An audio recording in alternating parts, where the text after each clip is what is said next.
are you? Sure, you had a good night rest and a good weekend also. Well, you don't need to ask me. I see that I'm good to go. Okay, welcome. My name is Sijoma Uche, and this morning I've raised the topic of the day, which is the 2024 International Youth Day to mark the youth. We raised this theme from the Youth Digital Pathways for Sustainable Development to mark the International Youth Day for this year, 2024.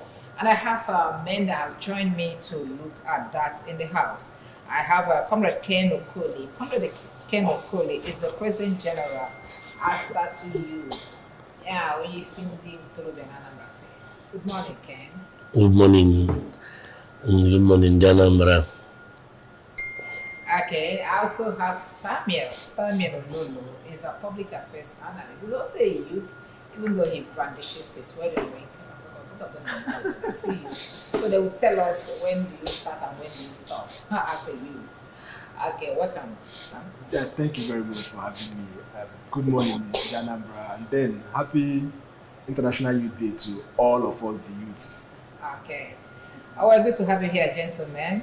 Like I said, my name is Ijama. I'm not a youth, but if they want to incorporate me, I will mind. Okay. So tell us, if I'm not a youth, tell us, Ken, who are the youth that we are celebrating this year? I mean, today. Okay, youth are the young people with energy, resourcefulness, and the mental capacity to add value to the system. And in number, you have one from 18 to 35 years in Nigeria. Although the current policy of the state of the federal government placed youth to be those who are between ages of 18 to 29. In Anambra, our own youth, the ages from 18 to 45 years. So whenever you talk about youth, you also remember that number is important, the bracket, the age bracket. So that's where we identify the youth. And then people who are above the age will tell you that youth is at heart. Like even if you made a request now, if you can also Incorporate you now. Now. that bracket. You are energetic at heart. So that's the thing. Okay. Thank you very much. Thank you very much, Ken Okoli. Yes, Sam. Do you share the same view with Ken as who is this youth that we are celebrating today? Very, very well, really, because I, of course, looking at what we have always known, youth is this a passageway from childhood to, in quotes, adulthood, kind of. And yes, we have seen at age 18, when they say you are now able to make decisions for yourself, you are able to sometimes leave your family, stay on your own, become independent, become responsible citizen. You can now explore. So we know by the policies of the of Nigeria, youth stops at 29, really. And really? When that happened, we really argued about that. What happens to those at 30? What happens to those at 35? Are you pushing us away to the far right? We would always say. And then in Anambra State. But then in Anambra State. So all these things are ongoing conversation. What happens and what people have accepted. In Anambra State, the youth we all said, okay, those between 45 downwards are all youths. So these are policy documents, these are policy work in progress. So and that is what we have been working with in Anambra State, people from 18 to 45 years.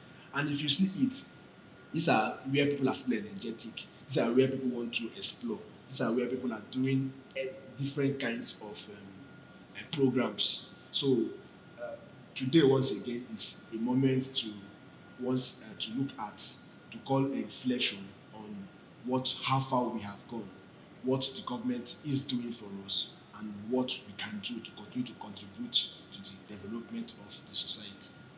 Okay, thank you very much. And Ken, coming over to you, you are in charge of all the youth in Anambra State. You heard what Sam said. What we can do, the government and Anambra State as a whole, and then maybe Nigeria, and by extension the world. What do you think that the government is doing to ensure that the youth are incorporated into the system and they are well taken care of? Okay. We are marking International Youth Day today, and the theme is Click to Progress, a digital pathway to sustainable development. If you look at that theme and marry it with the question you asked, what government is doing, you see that Anambra is ahead. How? The International Youth Day Team 2024 is reminding young people the importance of ICT, digital skills, the importance of it. Because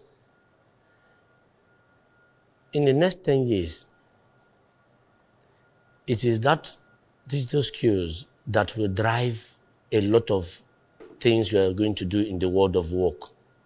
In the world of work, skill is a currency. It is what is valuable in the world of work, no sentiment. What skill do you have?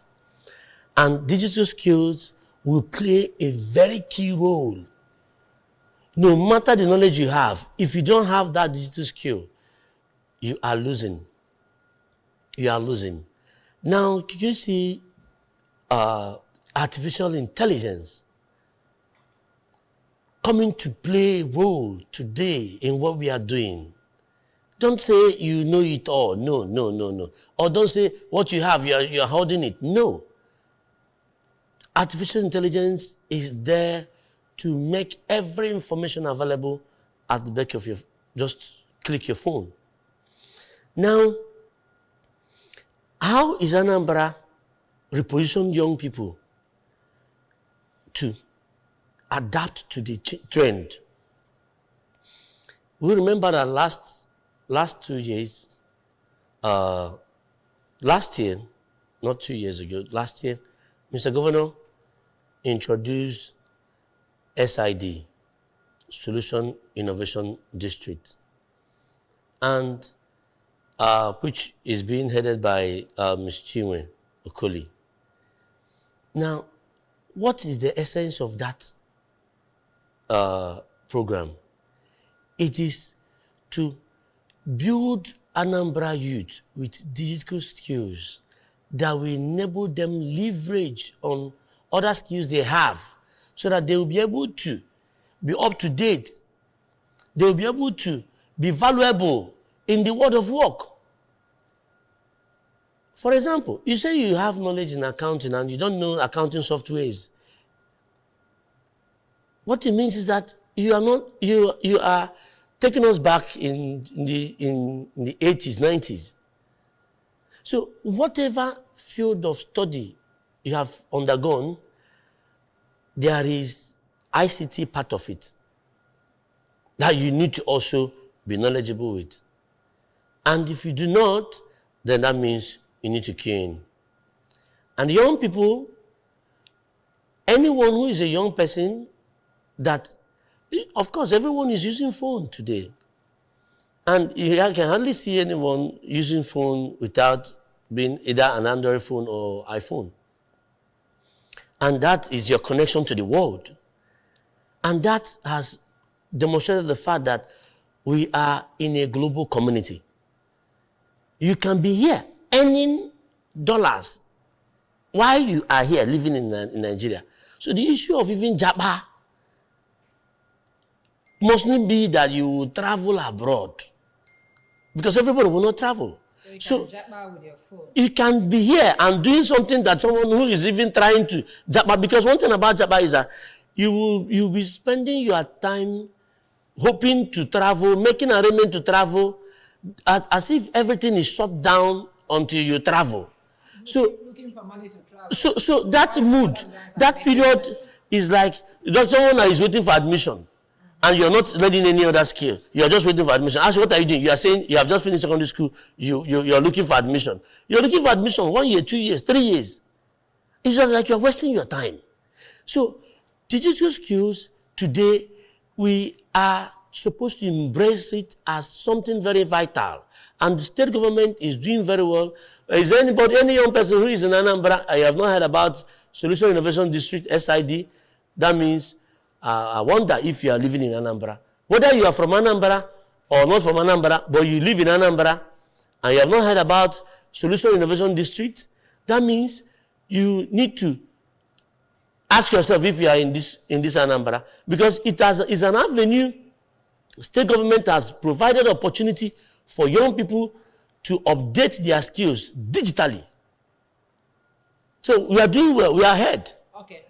Let's you've heard about SID before.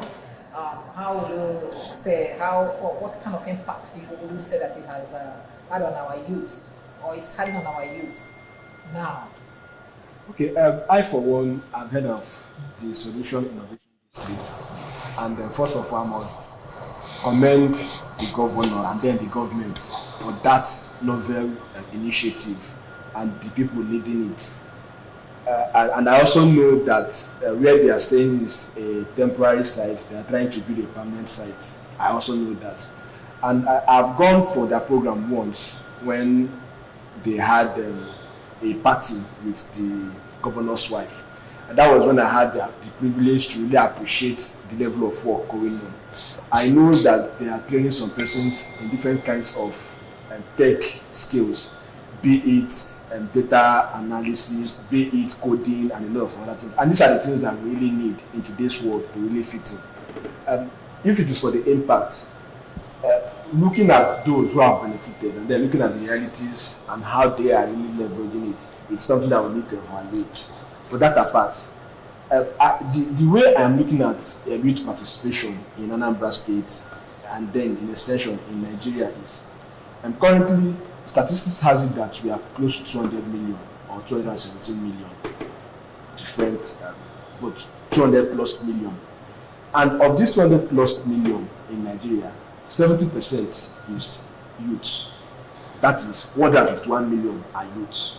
And that is why you see this play out when INEC is registering the number of persons who have registered more are youth. And of this number, I want to really look at the programs of the government beyond these pockets of activities. For crying out loud, this is the 21st century. We understand that every youth needs to be ICT compliant, right? But beyond that, I think there is still an area that I will need to quickly call the attention of the government to as it concerns the youth, and that is my own area of interest. And that is what the government is doing in the area of local government system, local government programs. Now, let us use Anambra State for an instance. Anambra State has 21 local governments. That means if we have a functional local government system, likely we are going to have 21 youths who are local government chairmen. Anambra State also have 226 wards. It also means that if we are to use councillors, we are going to have 226 times 4 in quotes. Why must it be the youths that will be chairman in local governments? Because you people can, the adults can go for House of Rep. That is we are looking at body where you can really start up. And we cannot compete favorably as for the position of senators. You need to start from somewhere, and where you can say you can start from is from the grassroots, which is the local government system. That is local government positions.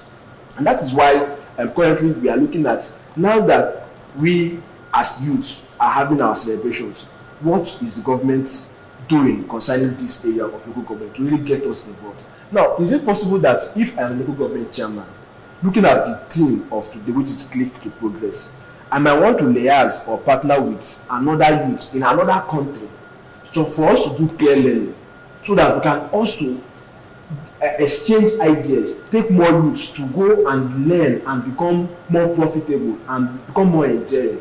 I'm looking at a society where I must not die in Nigeria. I mean, we can migrate, we can go to other countries, not even European countries, in Africa, to exchange knowledge, come back, explore it. I mean, that is what we can really do to say we are living a life worthwhile, and not just we being constricted only to a region where you cannot even express yourself, where you cannot achieve your goals and your dreams. So in all this, as the youth, as we are celebrating, let the government also know that majority of the population are constituted of the youth, and when they are doing their budgeting, they should put people-centered budgets that can accommodate the youth to thrive, and not just political statements only. Okay. Ken, let's get back to what the state government is doing for the youth to thrive in this state. Tell us about One Youth, Two Skills, because I overheard the deputy governor re-emphasizing on that now. There has been phase 1, phase 2, and phase 2 now, Abi. So tell us more about that. You know, I was going to say something about it. And, For you asked.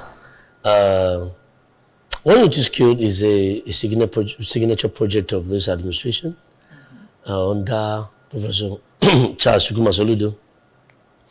You know, we have had the pilot phase that 5,000 youth were trained and empowered with 2 billion. This time around, which is the second batch, Mr. Governor flagged it off last week. And if you listen to the address of Mr. Governor, he said 180,000 youth applied. Then 8,000 youth were shortlisted. But 5,000 of them out of 8,000 were invited for the flag off because the capacity of the hall will not contain more than 5,000. What does that tell you? Before the second batch, the first batch of it, 20,000 youth applied. 5,000 of them were taken. This time around, 180,000 applied. 8,000 of them were taken. What does that tell you? What it tells you is this: one, that the young people have come to believe in this government, that it is not just saying it, but also doing it. I have some persons that I told to participate in One Youth, Two Skills in the pilot scheme. Some of them told me that, is it not normal government thing? That at the end of the day, they will tell story. But some of them were shocked when those who participated passed through the rigorous training, got certified, and then we are giving money, see the money to start. So they started calling me to help me beg. I said, I don't do it. I told you because I am part of the system, and you did not believe it. So many of them who did not believe, now believe in this government. You can see the number. Now, One Youth, Two Skills is a special program. Even the federal government has even written to the state to see how they can take this model and see how they will implement it in the federation. This One Youth, Two Skills. One Youth, Two Skills,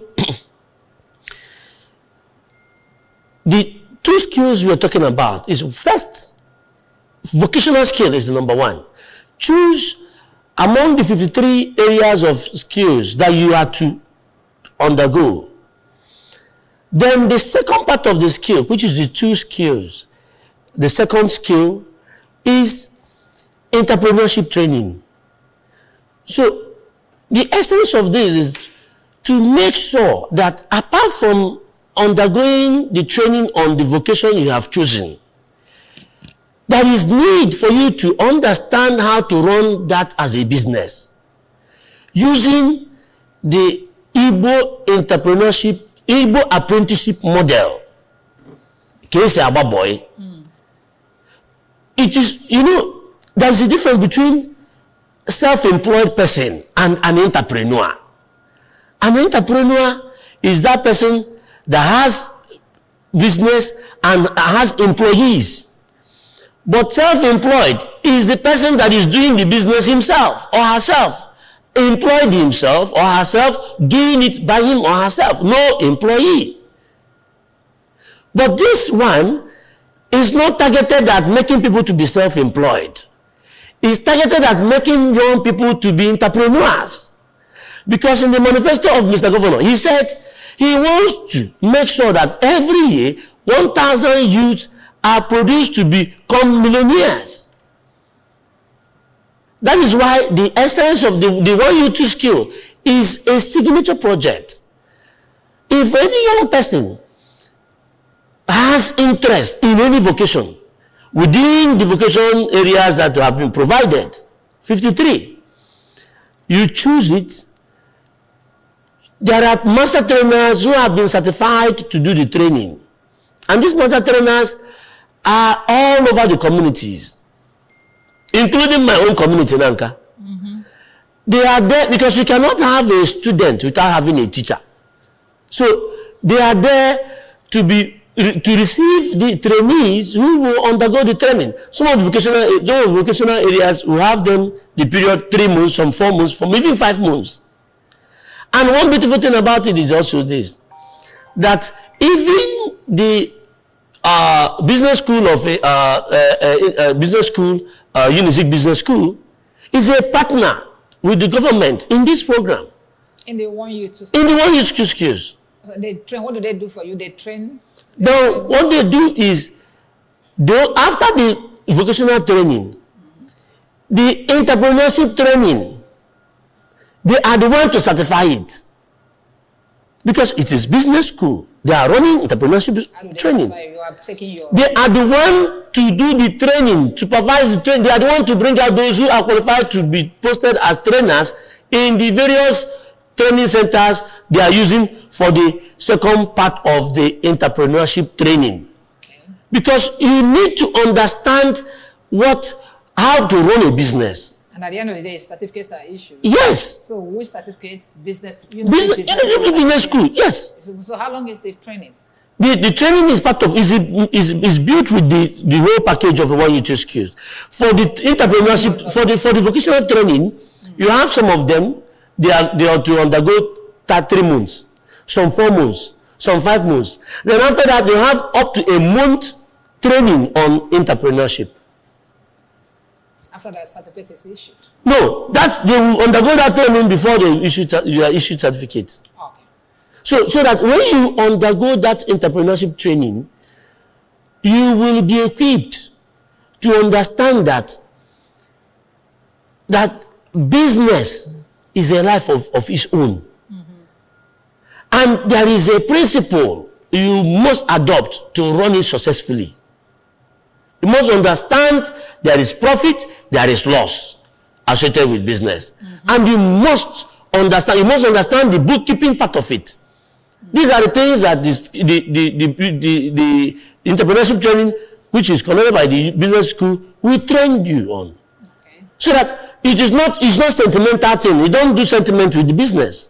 And after the training, money is disbursed? After the training and certification, now governor will now give these trainees seed capital to start. And their seed capital is given freely. And what that thing tells you is this, that Mr. Governor believes in the young people. And he started as a young person, distinguished himself as a young person. And he wants to see those young persons who are hungry for success, who are hungry for breakthrough, who are hungry for creating pathways for success. And it's not the breakthrough you go to church and pray. No, it's not. It is the one that you work hard. It said, you must put your time in it, put your interest in it, and for that you will have a breakthrough on it. So it's not something you have to go and pray for, but you have to work hard for it. So the 1U2 skill is a special kind of program, and government is doing it, and we are thanking Mr. Governor for using this to demonstrate that he believes in the young people. All right, thank you very much. We're going to take a break here. We spoke to some people in the streets. We want to hear what they say, and when we come back, we're going to start concluding by looking at other areas where the youth can venture into to have a sustainable livelihood. We'll take a break here, please.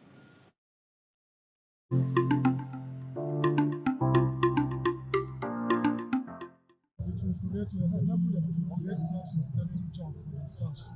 For instance, some of them can go into digital marketing, computer sciences, technological, telecommunication, gadgets, and all those things. So those things will help them to go into self-sustaining ventures. For instance, it can even help them to go into mechanized agriculture. These days, you don't look at government for everything. The mantra now is for us to go back to agriculture. But with this digital technology, we talk about agricultural mechanization. Those things can assist them to come up with what they want to, develop their talents in their life. They can even venture into all these business centers, using computers and artificial intelligence in order to help themselves instead of talking about waiting for white collar jobs. So when somebody is a digital citizen, what it means that the person can actually has moved up from the offline world. And that is the future. That is already today. Today is all about digital world. We're already in the digital age. So to me, the question is even trivial because if you're not a digital person, forget it. Take for example ordinary jam now. For you to take jam, I think they do record. So if you're not conscious, if you're not digitally, if you're not cross the divide, I mean the future has already left you. So definitely you have no choice. You just have to be a digital citizen. In practical terms, it already is helping a lot of young people who are taking advantage. It is said that knowledge is power. For the large number, or the good number of young people who are in the know as to the latest trends in digital technology, a good number of them are already, you hear such things as coding, as web design, development, content creation and sharing, digital marketing. They are already doing massive, you already see youth making giant strides in their different spheres and developing themselves, both financially and otherwise, by taking advantage of that. So it's already clear. It's not something, it's a no-brainer. Yeah, the only thing is that there are still large drawbacks because when we talk about these things, there is still no widespread awareness or an intentional movement towards like institutionalizing education or digital education. For instance, you see most schools, secondary school level, it's still the same old model computer science or computer studies. But when you look at the content or the module of the courses, much of what is taught in schools, you notice that it doesn't really bring to bear on practical issues or practical aids that will help young people. What they basically do, essentially what is taught in schools is what they call computer appreciation. Digital technology I refer to it as the current trend, in the sense that today's world revolves around technology, be it health, be it commerce, be it education, in whatever sector you can think about, all of them revolve around technology. And as it concerns youth, we normally refer youth as the future, the people we are hoping to take over in the future. It's very important. They have to imbibe or rather accept digital technology for them to be able to navigate.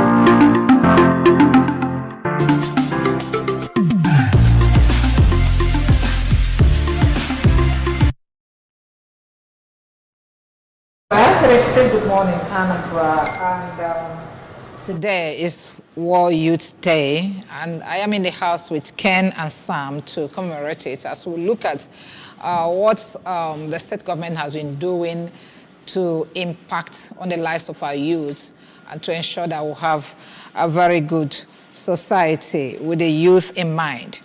Welcome back.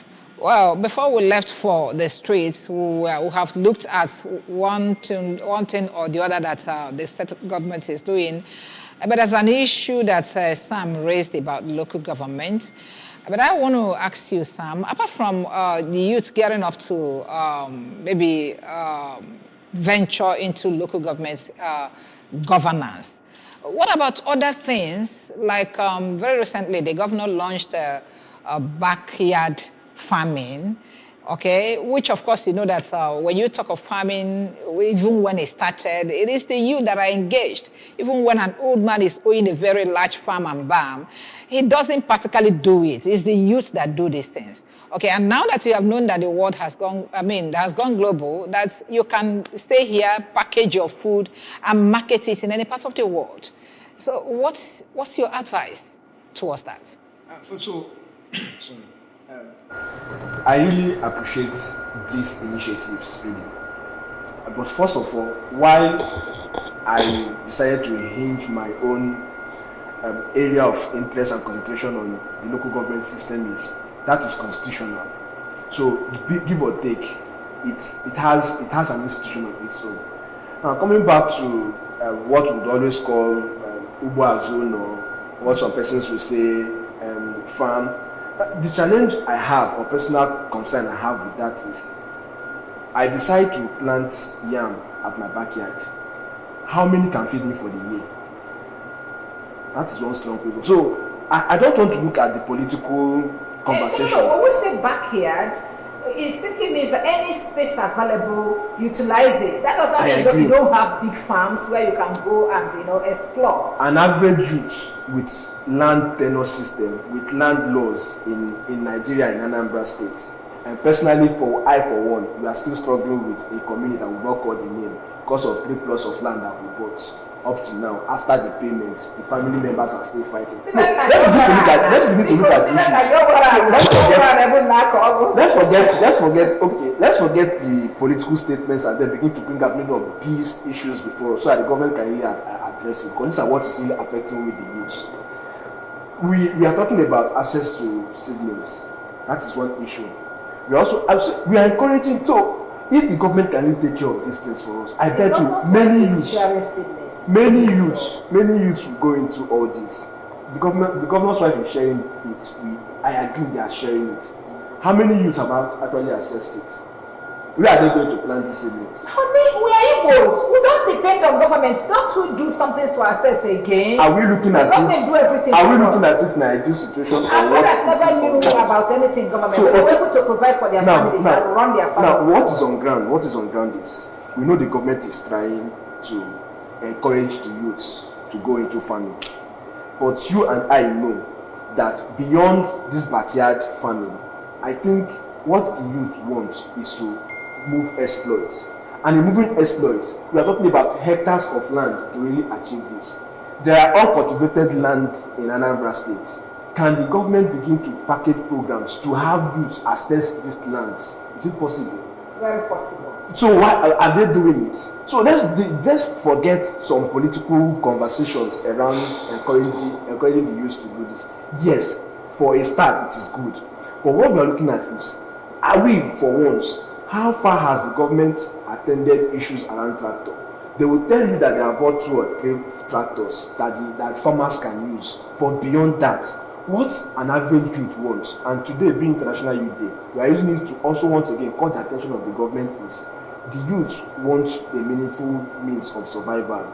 Let them attend to our needs. And one of them is, if we are to go into farming as many others are going into farming, many times, if their farmland is being attacked by pests, can the Minister of Agriculture readily attend to their issues? The issues of insecurity that is making us now not to go to the farm, how are we addressing it? These are issues that when we have holistically looked at it, then and we begin to encourage the youth to go into it because the government has done holistically well around it. I bet you more youth will come in, and this issue of food insecurity will be addressed. Okay, thank you very much. Ken, before we go, let's look at this because I know that recently I I know that the governor inaugurated some members of the ANSTIC to get ready for the local government election. How far so far? Okay. Before I respond to that, let me remind us that also let him know, in case he does not know, that the Commissioner for Youth Development is a young person, Honorable Patrick Anambra, who is driving the One Youth Skills, and kudos to him. This administration under Soludo is not just youth friendly, but also a pillar of support to young people. A pillar of support to young people. Why do I say this? We look at local government, as he said, is his interest in local government administration. We know the recent judgment by the Supreme Court on local government administration, whereby the president took governors to court, to Supreme Court, and won the case. Now, last week, or in the last week or last 2 weeks, Mr. Governor inaugurated ANSEC to take up the responsibility of organizing local government election. And during the course of that inauguration, he charged them and said, I have done my bit. Go and do your own. You know, the idea of putting everything at the doorstep of the government is not the real thing. Government is not there to solve all our problems. See, in the society, there are 7 key components that are very influential. There are spheres of influence. 1, citizenship institution. 2, family institution. 3, religious institution. 4, educational institution. 5, business institution. 6, community institution. And 7, government institution. These 7 key components are institutions of influence in our society. Most times when we put it at the doorstep of the government to do it all, what we should expect is failure. Failure. When I say failure, because we are not really considering other spheres of influence and know what role they need to play to make this thing work. Government has a role of policy making, envisioning.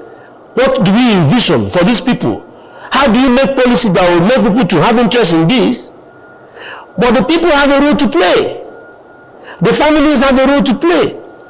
The educational institutions have a role to play. The community have a role to play. Even the business community, they also have a role to play. It is when all of us understand the roles of these institutions that we will begin to be active in making complementary contributions that will make the system work for common good. When we put it to the doorstep of the government alone, what we expect is failure. For example, last time when governor launched seedlings, distributed seedlings in Onitsha, I was there when he came to the side of the PGs and told them, show us your land that you want government to bring seedlings to a large quantity and cultivate. Show us. Is it government that will come and take the land forcefully from the community? Huh? You brand this government as a bad government, all right? But the community has a role to play. If a community decides to say, now we have this portion of land, we want government to support us in farming this place. The community has young people there. Get them to be part of it. And now say government will have this. The Ministry of Agriculture is there to take this and come there to see the land. And when they see the land, they know, okay, this is the kind of thing we need to produce here. And they will do what? Participate. There's what they call private community public partnership. See, we need to change our orientation about government institution. until we change that orientation, we will always be receiving failure. Because it is few people that run government institutions, while the majority are occupying other 6 components of the society. What informs the decision of an investor to invest in a particular place? If he does not invest his money in a particular place, you will not kill him. He says certain things that will make him to invest in a particular place. And that's what move an individual who is a business person to come and invest. Is it government? No. Government has a role to play, no doubt. Policy making, enabling environment to make sure that it's conducive for these things to thrive. But when you make these things to thrive and people are not willing to cooperate, what happens? People are not ready to understand that they have a role to play. For example, when you talk about governance at local government level, there's no doubt local government at the grassroots is beneficial to the young people, because that is where you will see a lot of young people want to be part of it. It is encouraging because government is encouraging participation in governance. It is participation in governance that is a factor in saying that governance is good. Because if more people participate in governance, then you will see people being aware of what is happening and being aware of what is happening. They key in area that will benefit them. No doubt. But you know what it's in. I'm not even particularly in saying that it should be young people that should occupy those positions. Rather, young people should organize themselves to ensure that people who fall in within their age bracket should occupy those positions. And not making it as a policy. But young people should organize themselves to see to it that the young people who occupy those positions are not just young people who will be made to be accountable to the people are occupying those positions, so that when they go there, they will know that it is young people that put them. For example, let me tell you in Anambra, Asatu Youth is preparing. No, we are not floating party. We are not a party. We can never be party. We are community people. And our mantra is simple: peace, progress, and security of Anambra. So we are preparing for this local government election. Now, it doesn't appear that it's young people that are occupying their caretaker committee chairman. Yes, because of the way the governor is doing. Like I said, it's a pillar of support to young people. Mm-hmm. Look at the SEC, the Executive Council. We looked at the age bracket of all the people that are commissioners. 70% of them fall in between 45 down of age. Mm-hmm. So you can see that it is the style of Mr. Governor. But the point is this: we have a role to play. Young people should stop complaining. Like the governor, that will not be part of the protest, because complaining does not bring solution. It is only when you put your head down and put your time, work out your salvation, that you can bring the solution. Okay, thank you. Thank you. Let's move on as we are concluding now. Sam, let's look at the theme of this year's celebration. Remember that we're still looking at 2024 International Youth Day, from cliques to progress. Youth digital pathways for sustainable development. Please advise our youth. Explain to them what this means. So, I think those who crafted this thing are living at the moment. A moment where a lot of youths are now the bloggers, we now have the influencers, we have those who are content creators, we have those who are digital marketers, and like my co-analyst had rightly said, these things are done just with, most times, our phones, if they are Android enabled, other times with your laptop. It is way to go. And I had this argument with someone who said, the 21st century youth, we should not continue to dwell in using muscle to assert ourselves to assert our authority in the present day world. We can settle down, look for a niche and pitch ourselves. Is it in music? There are those who now do even both the TikTokers. There are those who do content creation that it makes it very appealing. There are those who we call the skit makers, where everyone must not necessarily be funny. But even the concept of video editing, where you then know how to remove this and add this effect, make it appealing. I think it has a way of making the system enterprising for the youth. And if we are doing anything currently, you can connect with others in other parts of the world. And that is what we are talking about, that just mere clicking your button, you are progressing. And from this step, that's why I said initially when I started that I really appreciate the Solution Innovation Districts, because these are platforms, and that is one thing I want to see the government spending their money more on, where, okay, I've now gotten the information that technology pays, we're in a digital space, and I don't know it, I don't know how to learn it. What do I do next? That is where you then explore some of these platforms, interact with the youth. There is room for peer learning. It is in that you then know how to do the skit making, how to do the video editing, the concept of digital marketing, and you can as well use your Google to learn some of these things. There are paid versions where you can use to learn it, so that whenever you perfect yourself in it, just by mere clicking, and you have your own page, I bet you will become a global brand. Thank you. Thank you very much, Sam. Thank you. Ken, we are concluding. Please, I just want want to ask you this question as we conclude. How did you get your youth not to participate in the just concluded hunger protest? And then, what is your reason? What is my what? Your reason of not okay, no, it's important. See, protest is a way people express their dissatisfaction democratically in a democratic setting. You know, protest is not the wrong thing. Yeah. But why we did not participate in this protest is that, you see, it is not the language of protest that people can use to map their world. It's not. Solving a problem is not through protest. Real ways of solving problems, you will have to engage, articulate, build consensus, bring out the idea, get yourself organized. The word, get yourself organized and champion that cause. See, we have had several protests. Most of the times, they led into destruction of lives and property. Okay, the last protest, some people died. Are we going to, you can look at this song sung by Sonny Okosun, Which Way Nigeria? How long can we continue to blame the government? You also sang why we are part of the government?